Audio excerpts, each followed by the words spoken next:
Question में क्या given है, 5 digit number divisible by 3 is to be formed using the number 0 1 2 3 4 and 5 without repetition. The total number of ways this can be done is. Question में है कि हमें ये total कितने numbers हैं, 6 नंबर्स हैं। इन 6 नंबर से हमें 5 डिजिट का नंबर बनाना है विदाउट रिपीटेशन जो 3 से डिविजिबल हो। ठीक है, सबसे पहले ही देखो बच्चों, ये हमारे पास अवेलेबल डिजिट्स हैं। क्या टोटल नंबर ऑफ डिजिट्स कितने हैं, 6 डिजिट हैं। रिपीटेशन अलाउड नहीं है। अगर हम इन सभी डिजिट्स को ऐड करें तो इनका सम क्या आ रहा है, 15 आ रहा है। और हमें पता है कि अगर कोई भी नंबर 3 से डिविजिबल है तो उस नंबर के डिजिट का सम इज़ डिविजिबल बाई 3। जैसे मान लो हमने ले लिया 1 2 3, ये नंबर अगर हमें चेक करना है कि 3 से डिविजिबल है तो इनके डिजिट का सम ले लो। कैसे लोगे, 1 + 2 + 3 ले लो, क्या आ जाएगा 6। इसका मतलब क्या है, ये 123 6 से डिविजिबल है। तो हमें 5 डिजिट नंबर बनाना है। तो सबसे पहले हमने क्या किया, ये जो गिवन नंबर है ना इसको हमने ऐड कर लिया। तो ऐड क्या ऐड करने पर हमें क्या मिल गया, 15। अब ध्यान से देखो, अगर मैं 0 को हटा दूँ, ठीक है, तो भी इनका सम क्या होगा, 15।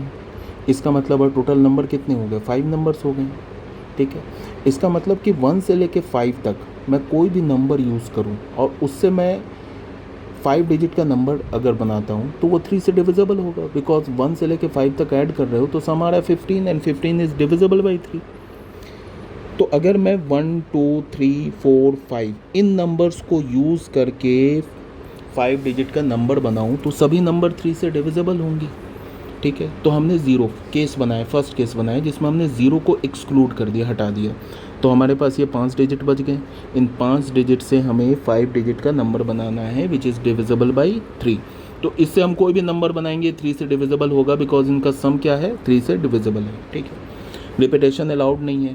तो ये हमने ऐसे करके 5 प्लेसेस बना लिए। फर्स्ट प्लेस को 5 वे से हम क्या कर सकते हैं, फिल कर सकते हैं। सेकेंड को 4 से, थर्ड को 3 2 1 से। रिपीटेशन अलाउड नहीं है। तो टोटल वेज कितने आ गए, 120। अब यहाँ पे सेकंड केस को ध्यान से देखो। सेकंड केस में क्या बचे, इसको देखो ध्यान से। अगर हम 15 में से 0 हटा देते हैं, ठीक है, तो क्या बचेगा 15। ये तो है हमारा 5, ये 3 से डिविजिबल। ठीक है, ये जो सम आ रहा है ना इनका 15, इससे अगर हम 1 हटा देते हैं तो 1 हटाएंगे तो क्या आ जाएगा इसका सम 14। तो 14 से जो है हमारा 3 से डिविजिबल नहीं है। इसका मतलब क्या है कि हम 1 नहीं हटा सकते। ठीक है, अगर 1 हमने हटा दिया ना तो जो नंबर बनेगा वो 3 से डिविजिबल नहीं होगा। इनके सम में से अगर मान लो मैंने 2 हटा दिया तो क्या आएगा 13। तो 13 भी 3 से डिविजिबल नहीं, इसका मतलब 2 भी नहीं हटा सकते। अगर 3 हटा दिया तो 3 हटाया तो सम क्या है 12। तो 12 तो 3 से डिविजिबल है। इसका मतलब क्या है, हम 3 को हटा सकते हैं। ये 3 को हम क्या कर सकते हैं, एक्सक्लूड कर सकते हैं। ठीक है, ये बात आ गई समझ में।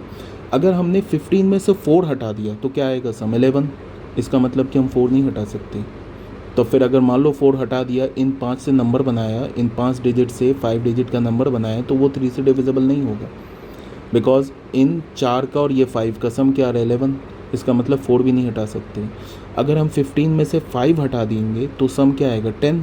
तो इसका मतलब 5 भी नहीं हटा सकते। तो कहने का मतलब है कि सिर्फ 3 हटा सकते हैं। समझ में आ रही बात। अगर हम 3 को हटा देते हैं तो बाकी कितने बचेंगे नंबर, 5 ये नंबर्स बचेंगे। इन 5 नंबर से अगर हम 5 डिजिट का नंबर बनाएं तो वो भी 3 से डिविजिबल होगा। ये बात समझ में आना है। तो सेकंड केस में हमने 0 को इंक्लूड कर लिया, ठीक है, और 3 को हटा दिया। 3 को हटाएंगे तो सम क्या होगा, 5 + 4 9 10 12, 3 से डिविजिबल है। तो अब हमारे पास नंबर क्या बचा, 3 हटा दिया तो 0 1 2 4 5 ये नंबर बचा। ठीक है, अब आते हैं इस पर। हम तो 0 डाल नहीं सकते, इसको कितने वे से फिल कर सकते हैं, 4 वे से। 0 को हटा देंगे तो ये 4 नंबर से किसी भी नंबर से इसको फिल कर सकते हैं। ठीक है, अब 0 हटा दिया। अब सेकंड केस में मान लो इन 4 में से हमने कोई भी एक नंबर यहाँ फिल कर दिया, मान लेते हैं कि 1 फिल कर दिया, तो फिर हमारे पास कितने नंबर बच गए, 4 नंबर बच गए। तो इसके लिए 4 पॉसिबिलिटी है। फिर डिजिट इज़ नॉट रिपीटेड, तो इसके लिए 3 है, इसके लिए 2 है, इसके लिए 1 है। तो टोटल कितने वेज हो गए 96। तो फर्स्ट केस में क्या हो गया 120 और सेकंड केस में हो गया 96 मीन्स 216। दोनों को ऐड कर दो, means option A is correct. Option A क्या हो गया, करेक्ट हो गया। क्वेश्चन नंबर देखते हैं, नेक्स्ट क्वेश्चन में क्या है। If the letter of the word Krishna are arranged in all possible ways and these word are written out as in dictionary, then the rank of the word Krishna. अगर Krishna word को मैं arrange करूं dictionary में तो Krishna word का rank क्या होगा, Krishna word कौन से नंबर पे आएगा, डिक्शनरी में कौन से नंबर पे आएगा। तो सबसे पहले ये हमारे पास कृष्णा है, ठीक है। सबसे पहले मैं इसको अल्फ़ाबेटिकली अरेंज करता हूँ, तो पहले क्या आएगा ए, फिर आई, के, एन, आर, एस, ठीक है। डिक्शनरी में तो अल्फ़ाबेटिकली अरेंज होता है। तो अगर मैंने सबसे पहले एक से स्टार्ट किया, तो ए से अगर मैं स्टार्ट करता हूँ तो टोटल कितने बच गए, अच्छा ये कितने, 1 2 5 2 3 4 5 6 है। तो अगर मैंने ए को फिक्स किया एक्सट्रीम लेफ़्ट पे, ठीक है, तो हमारे पास क्या होगा, ये 5 प्लेस पर हम क्या कर सकते हैं, ए को फिक्स किया तो 5 प्लेस को हम कितने वे से फिल कर सकते हैं, 5 फैक्टोरियल वे से, मीन्स 120 वर्ड बन गए। कहने का मतलब है कि जब हमने ए को फिक्स किया तो ए से कितने वर्ड बनेंगे जो डिक्शनरी में आएंगे, 120।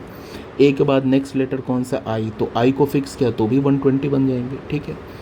ए आई के बाद के है, तो अगर कोई वर्ड के से स्टार्ट होगा तो के को फिक्स किया, के के बाद नेक्स्ट वर्ड किससे स्टार्ट होगा, ए से, ठीक है। बिकॉज के के बाद हमने नेक्स्ट वर्ड क्यों देखा ए से, बिकॉज जो कृष्णा है उसमें के है पहला लेटर, ठीक है, तो के को हमने फिक्स किया। यहाँ पे तो हमने क्यों कर दिया डायरेक्ट 5 फैक्टोरियल, बिकॉज ए से कितने वर्ड बनेंगे उससे हमें ये चाहिए कि ए से टोटल कितने वर्ड्स बन रहे हैं। कृष्णा तो ए से स्टार्ट नहीं हो रहा है, ठीक है, कृष्णा किससे स्टार्ट हो रहा है, के से, तो के को हमने फिक्स किया। के बाद नेक्स्ट वर्ड कौन सा आएगा, ए, ठीक है। उसके बाद ये जो 4 प्लेस बचे इसमें के फिक्स हो गया, ए फिक्स हो गया, ठीक है। तो ये जो 4 बच गए इसको हम कितने पॉसिबल वेज में अरेंज कर सकते हैं, 4 फैक्टोरियल वे से, तो 24 आ गए। के बाद ए हो गया, ए के बाद क्या आएगा, आई, के तो बिल्कुल फिक्स है, ये चेंज नहीं हो रहा है। के बाद आएगा क्या, ए के बाद आएगा आई, तो आई को फिक्स किया, तो फिर ये 4 प्लेस को हम 4 फैक्टोरियल वे से फिल कर सकते हैं, 24 आ गया। आई के बाद क्या आएगा, के भी हमारा यूज़ हो गया, ए भी यूज़ हो गया, आई भी यूज़ हो गया। उसके बाद क्या आएगा, एन, तो एन से कितने पॉसिबल वेज बनेंगे, यहाँ भी 4 प्लेस बनेगा, मीन्स 4 फैक्टोरियल 24। के हो गया यूज़, के तो फिक्स हो गया, ए यूज़ हो गया, आई यूज़ हो गया, एन यूज़ हो गया। उसके बाद अब आते हैं एन के बाद क्या आएगा, आर, तो के, आर के बाद नेक्स्ट क्या आएगा, ए। अब यहाँ पे कितने प्लेस बचे, 3, तो ये 3 फैक्टोरियल से, तो इसका मतलब के आर ए से स्टार्ट होने वाले कितने वर्ड आ गए, 6 आ गए। अब ए के बाद क्या होगा, ए के बाद फिर क्या होगा, के और आर तो फिक्स है, ठीक है। उसके बाद ए भी हमने यूज़ कर लिया, तो उसके बाद क्या आएगा, आई, तो यहाँ पे आई लिया। आई के बाद अब यहाँ से ध्यान से देखो, कृष्णा में के आर आई, ठीक है, ये यूज़ हो चुका है, मतलब के आर आई, ये 3 वर्ड यूज़ हो चुका है। अब ये हमारे पास ये 3 बच गए, ए एन एस, ठीक है। आई के बाद क्या आएगा, आई के बाद फिर जो वर्ड स्टार्ट होगा वो किससे होगा, ए से, तो ए को फिक्स कर दिया, तो ए भी यूज़ हो गया। एन और एस में पहले कौन सा आता है, एन आता है, तो पहले एन आ गया, फिर एस आ गया, तो क्या हो गया, 1 वर्ड हो गया। मतलब के आर आई ए, इससे कितने वर्ड बने, 1 बच गए, 1 बन गए। फिर ए से के बाद क्या आएगा, पहले एन एस यूज़ हो गया, तो फिर आ जाएगा इसका रिवर्स में, इधर एस आ जाएगा, इधर एन आ जाएगा, तो यहाँ भी 1 वर्ड हो गया। उसके बाद के आर आई के बाद ए तो यूज़ हो गया, के आर आई, ए भी यूज़ हो गया, ठीक है। उसके बाद क्या यूज़ होगा, एन, के आर आई यूज़ हो गया ना, ए भी यूज़ हो गया हमारे पास। उसके बाद क्या आएगा, ए के बाद क्या आ रहा है, ए के बाद आ रहा है आई, वो यूज़ हो चुका है, के यूज़ हो चुका है, आर यूज़ हो चुका है, ठीक है। एन के बाद क्या आएगा, एस आएगा।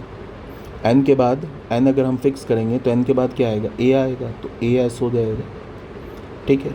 एन को फिक्स किया हुआ है तो फिर एस ए हो जाएगा, ठीक है। अभी तक तो कृष्णा नहीं बना, ठीक है। अब एन भी यूज़ हो गया, एन के बाद क्या आएगा, देखो इसको मैं यहाँ कॉपी कर लेता हूँ समझने के लिए। यहाँ पे देखो, एन में अगर देखेंगे, एन को हमने फिक्स किया तो के आर आई एन, के आर आई एन यूज़ हो गया। उसके बाद एन को फिक्स किया तो उसके बाद क्या आएगा, पहले ए फिर एस, तो ए एस, एक वर्ड। एन को यूज़ कर लिया तो फिर क्या होगा, ए एस आ गया, तो अगला क्या होगा, ऐसे अभी भी कृष्णा नहीं बना है, ठीक है, तो यहाँ से 1 वर्ड। अब एन भी ख़त्म, उसके बाद नेक्स्ट क्या आएगा, एस आएगा, ठीक है। अब देखो क्या क्या यूज़ हो चुका है, के आर आई एस, इसको भी हमने फिक्स कर दिया, ठीक है, उसको भी फिक्स कर दिया है, तो के आर आई एस ये फिक्स हो गया हमारा। तो अब ए एन में पहले क्या आएगा, पहले ए आएगा फिर एन आएगा, ठीक है। उसके बाद ये तो फिक्स है ना हमारा, उसके बाद क्या होगा, ए एन पहले ए उसके बाद एन, उसके बाद क्या होगा, पहले एन फिर ए, तो एक वर्ड और बन गया। तो टोटल कितने बन गए, 120 इंटू 2, ठीक है, और फिर क्या हो गया 24 इंटू 3, 24 इंटू 3, और ये कितने हो गए, एक 6, 1 2 3 4 5 6, यहाँ भी 6 आ गए, तो टोटल कितने हो गए 324, मीन्स क्या हो गया, option A is correct. Okay बच्चों, thank you very much, have a nice day.